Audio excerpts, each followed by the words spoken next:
And being a marketer now, because finance kind of hates you, it's a bit like running a general hospital, but you've got a sign outside that says cosmetic surgery. People assume not that you are capable of solving problems from the get-go. They see you as a place to add a little bit of magic dust to the important work that's already been done elsewhere. Be weirder and don't let the finance people insist that everything you do is logical, because everybody else is doing logical things. That's exactly what they'd expect you to do. The really exciting thing about the weirdness of human perception is you can create high levels of customer satisfaction without high levels of expenditure. You just need to know what really floats their emotional boat. So there's this company in the Midwest, and everybody's complaining the lifts or the elevators are too slow. So they go to Otis, the elevator company, who say that for a few $1 million, we can replace the cabling, replace the winding gear, put in new motors and lift cars, and we can speed up your elevators. And just before they're about to spend $2 million, someone says, don't bother, they said. Before you do that, just try putting floor-to-ceiling mirrors between the lift doors, on the walls, on every floor. And everybody said, what the hell are you talking about? He said, what they're saying is the lifts are too slow. What they really mean is, I get bored waiting for the lift.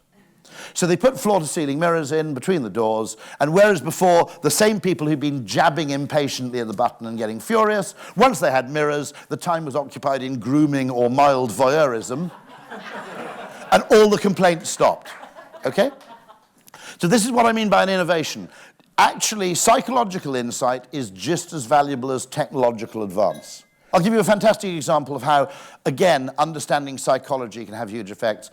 We had a client who had a call center where you had to choose between 3 options on the phone, and their kind of abandoned basket rate was immense. We added a single human cue, which was, you can choose A, B, and C. Most people choose B, but if you like, you can have A and C.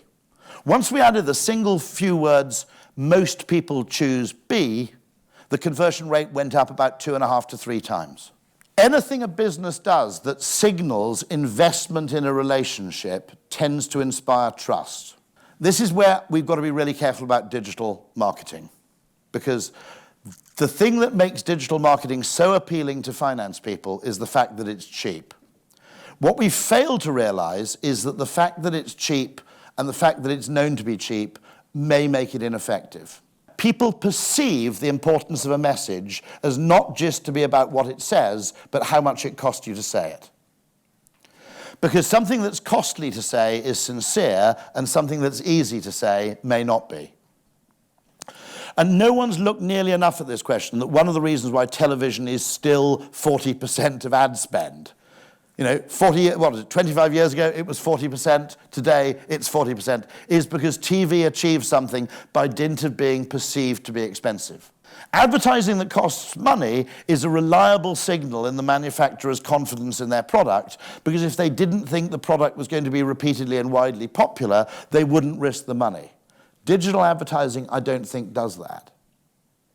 And so there's a huge danger that by thinking of advertising as merely messaging, not signaling, in other words, we just think it's all about the content and not about the cost of delivery, we fail to understand how advertising really creates confidence.